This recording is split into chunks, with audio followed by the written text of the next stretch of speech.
আজি মানে অকণমান শ্বিলং ফালে যাম বুলি ভাবিছিলোঁ আৰু এইখিনি ভিডিঅ' দিব পৰা নাই যাতে বেয়া নাপায় আপোনালোকে। আমি প্লেনত উঠিম লীলাবাৰীৰ পৰা যাম শ্বিলঙলৈ। আপোনালোকে ভিডিঅ'টো শেষলৈকে চাই যাওক আৰু এনজয় কৰি যাওক স্কিপ নকৰাকৈ। বলক তেতিয়াহ'লে একেবাৰে এয়াৰপৰ্টত লগ পাম।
ৰুমটো দেখাই আছোঁ আপোনালোকক, চাই যাব ভিডিঅ'টো শেষলৈকে।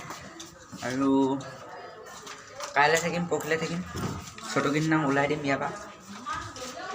মানে 5 তাৰিখৰ দিনাখন গুৱাহাটী যাম, গুৱাহাটীৰ পৰা তাৰপিছত ধেমাজিলৈ যাম।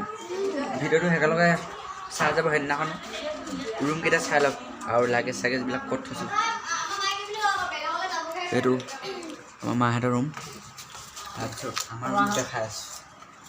এইটো আমাৰ ৰুম, টিভি চিভি আছে ধুনীয়াকৈ, এইবিলাক বিচনা, তাৰপিছত এখন ফেন দিছে, এটা টেলিফোন দিছে, এইবিলাক খাবলৈ আনি থৈ দিছোঁ আৰু মিৰিণ্ডা চিৰিণ্ডা আনি থৈ দিছোঁ। কাইলৈ আৰু পৰহিলৈ ফুৰিবলৈ যাম। যদি ভিডিঅ'টো চাই থাকে গম পাব। আৰু এজনী ভণ্টি, ভিডিঅ'টো একেলগে চাই যাব, গম পাই যাব।